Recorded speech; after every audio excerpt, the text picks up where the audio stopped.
Jadi ini membuktikan bahwa tuduhan mereka itu tidak benar, patah gitu loh. Jadi hanya asumsi-asumsi saja. Narasi-narasi, kecurigaan, oh kami ini kalah karena Pak Presiden nunjuk pejabatnya di sana. Tapi ternyata terbukti seperti itu, tidak ada. Dan kebetulan juga di luar negeri juga nggak ada pejabat ya. Di luar negeri juga nggak ada pejabat, nggak ada PJ gitu.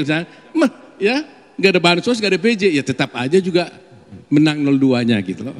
Jadi ini ya kita pikir ya yang harus kita pahami, jangan sampai ada lagi narasi-narasi yang menyudutkan Pak Presiden ya tentang adanya PJ, ada bansos. Nah soal bansos mungkin besok akan lebih jelas dan PJ juga nggak akan jelas. Nanti akan jelas sesi 2. Kita akan jelaskan lagi itu ya. Jadi itulah mungkin yang saya sampaikan. Terima kasih. Sedikit saya koreksi tadi ucapannya Pak Bambang Wijayanto ya. Di mana ada PJ-PJ itu Pak Jokowi datang kampanye. Ya. Setahu saya sampai hari ini Presiden Jokowi tidak pernah melakukan kampanye apapun dalam pemilu kemarin. Jadi itu dikoreksi ya, jangan nanti jadi fitnah begitu. Pertama saya ucapkan mudah-mudahan cepat jadi Jaksa Agung. Yusril. Mudah-mudahan jadi Jaksa Agung. Oke. Kalau kemarin saya mengatakan kita menang 20-0. Kenapa? Salah satu inti gugatannya kan tentang Sirekap. Dia bilang Sirekap itu alat curang. Kita udah patahkan karena ternyata putusan final itu bukan berdasarkan Sirekap tapi suara berdasarkan manual dan berjenjang. Jadi patah sudah satu bagian dari surat permohonan yaitu tentang Sirekap 20-0.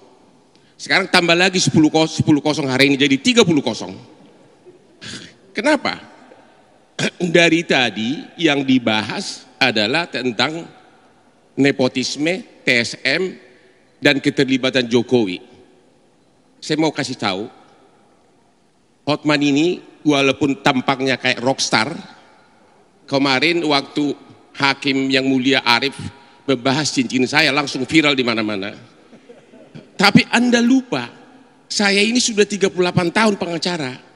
Dan 20 tahun di kantor raksasa dunia, 4 tahun di Australia dengan 700 pengacara bule. Apa yang saya pelajari? Tidak mungkin pengadilan menyatakan seseorang melanggar hukum kalau dia bukan pihak dalam perkara tersebut. Permohonannya ini kan selalu menyalahkan Jokowi, termasuk mengenai bansos dan PJ, juga menyalahkan Menteri Dalam Negeri. Tapi Jokowi dan Menteri Dalam Negeri bukan pihak dalam perkara ini. Jadi bagaimana mungkin nanti Mahkamah Konstitusi mengatakan bahwa Jokowi melanggar hukum, melakukan kejahatan, dan juga Mendagri, ya nggak mungkin. Kalau ini dalam perkara perdata istilahnya itu bahasa Bataknya, bahasa Belanda, niet on van klik, gugatan tidak dapat diterima. Jadi makanya saya bilang sudah 30-0. Ditambah lagi 5-0 lagi 35-0. Aceh 24 kepala daerah, 23 PJ kalah. Ternyata kalah 02. Di Jakarta hampir berimbang. Kurang apalagi dekatnya sama pusat kekuasaan, tapi hampir berimbang 01 dan 02. Jadi sekali lagi hari ini 35-0. Nanti kalau nanti sore mengenai bansos mungkin akan genap 50-0. Itulah. Dan sekali lagi kita berharap teman kita ini cepat jadi Jaksa Agung.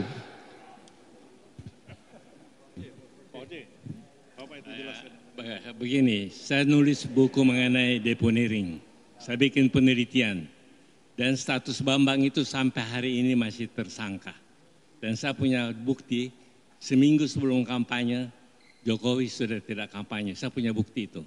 Jadi itu adalah tuduhan, fitnah, cercaan, dan lain sebagainya. Selebihnya sudah dikatakan oleh Pak Otto, sama nama saya, tapi dia lebih pintar. Pak itu bahwa memang semua bisa dipatahkan. Sekian, terima kasih. Kita tetap bersahabat, tapi harus dulu. Kita tetap bersahabat. Ini dong, walaupun udah 35-0 nggak apa-apa. Ya bikin dulu, nggak apa-apa. Biar aja dia di sini. Oh jangan dong.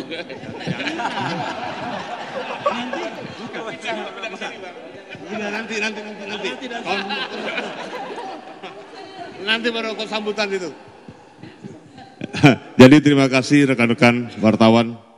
Jadi semua sudah disampaikan oleh Prof. Yusril, Prof. Otto, Bang Hotman, Hotman kata Refli Hotman. Si Bambang berubah nama ibu gua ngasih gua Hotman.